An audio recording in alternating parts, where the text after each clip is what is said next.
उसमें लिखा था कि काउंटडाउन 5 सेकंड से कम है। अगले पल मैंने सोचा कि यह सच नहीं हो सकता। जैसे ही आपने यह टेक्स्ट मैसेज प्राप्त किया, आपका जीवन उस निर्दिष्ट समय के भीतर समाप्त हो जाएगा। और इसके पीछे एक छोटी सी लड़की थी जिसने इसे नियंत्रित किया। वह ईश्वर की बेटी है और एक दिन उसने इंसानों को एक मौत का काउंटडाउन भेज दिया और यहाँ तक कि कंप्यूटर का पासवर्ड भी बदल दिया। यहाँ तक कि भगवान भी इसे फिर से नहीं खोल सके। इस समय भगवान दूसरी तरफ लगातार इंसानों के लिए आपदाएं उत्पन्न कर रहे थे। उसने यहाँ तक कि एक हवाई दुर्घटना का कारण भी बना दिया।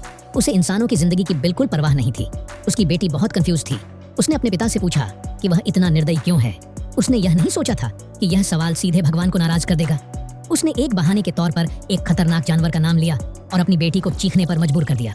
गुस्से में उसकी बेटी ने सीधे मौत का काउंटडाउन शुरू कर दिया ताकि इंसान इस पल की कदर कर सके।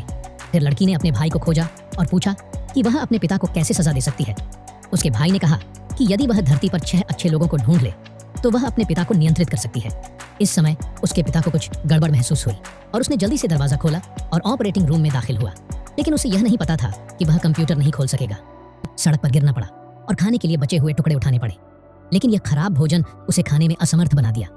उसने तुरंत उसे बाहर निकाल दिया। सौभाग्य से एक राहगीर ने उसे देखा। वह लड़की को अपने घर ले जाने लगा ताकि वह फिर से सड़क पर न पड़े।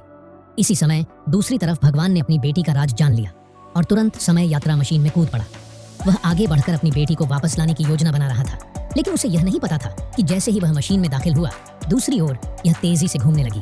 अंततः 360 बार घूमने के बाद भगवान ने चुपचाप बाहर निकलने की कोशिश की।